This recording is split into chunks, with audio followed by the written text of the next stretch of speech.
একজন মায়ের কাছে তার ৩টে সন্তান ৪টা সন্তান সবাই তো প্রিয়, আমি কোনটাকে খারাপ বলবো? আর কত ছেড়ে দেন, অবাক হয়ে যাই কি ছেড়ে দেবো আমি।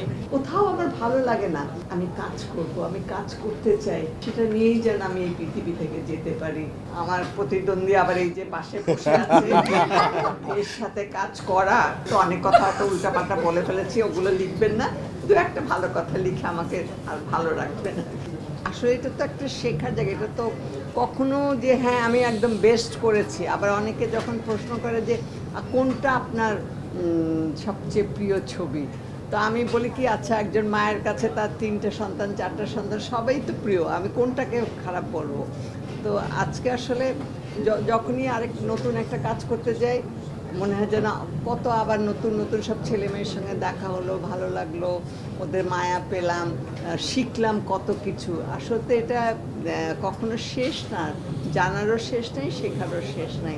এবং আমি এই বয়সেও কাজ করতে চাই, যে কত কিছু জানছি, দেখছি, শিখছি।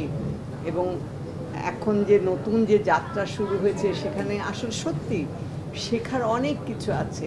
এবং এই যে একটা আনন্দের জগৎ, এই জগৎটা ফেলে আমি কোথায় পালাবো?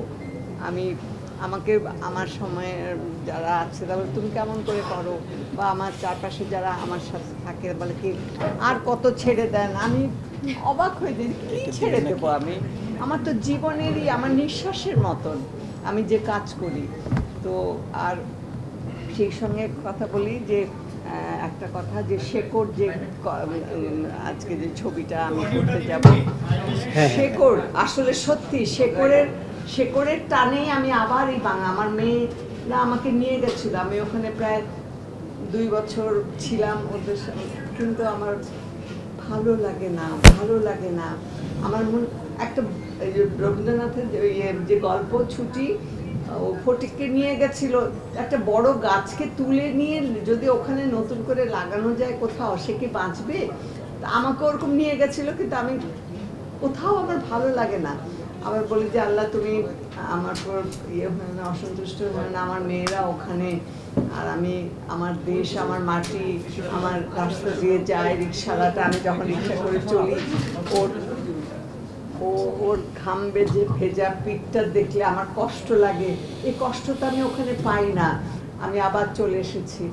তো এখন ওদেরও চিন্তা হয় আমি একা থাকি এখানে, সেইটা এখন সন্ধ্যা হবে, ওরা ফোন করবে 2 বোন কোথায় কি কাজে আছো নাই আছো। কিন্তু আপনারা দোয়া করবেন যে আমি শেষ পর্যন্ত, আমি যতদিন আমি শরীরে শক্তি থাকবে, আমি মনে রাখতে পারবো, আমি কাজ করব, আমি কাজ করতে চাই। এবং আমি যে আনন্দটা আপনাদেরকে দিতে চাই, যে ভালোবাসাটা আপনাদের কাছ থেকে পাই, সেটা নিয়েই যেন আমি এই পৃথিবী থেকে যেতে পারি, এটাই আজকে আপনাদের কাছে আমার চাওয়া। এবং এত ভালো একটা কাজ, আশা করছি যে হয়তো চেষ্টা করব ভালোভাবে করার জন্যে, কারণ আমার প্রতিদ্বন্দ্বী আবার এই যে পাশে বসে আছে, এর সাথে কাজ করা। এবং আসলে গল্পটা পুরো সাইকোলজিক্যাল। তো এই নতুন প্রজন্ম বা আগামী প্রজন্ম, আমাদের যে ইতিহাস, আমাদের যে সংস্কৃতি, আমাদের যে জীবন, এটা ওদের মাঝে গ্রথিত না করে দিলে আমরা সত্যি অন্যায় করবো। সুযোগ দেওয়ার জন্য আসলে বুড়ো মানুষ বেশি কথা বলে, তো অনেক কথা তো উল্টাপাল্টা বলে ফেলেছি, ওগুলো লিখবেন না, দু একটা ভালো কথা লিখে আমাকে আর ভালো রাখবেন।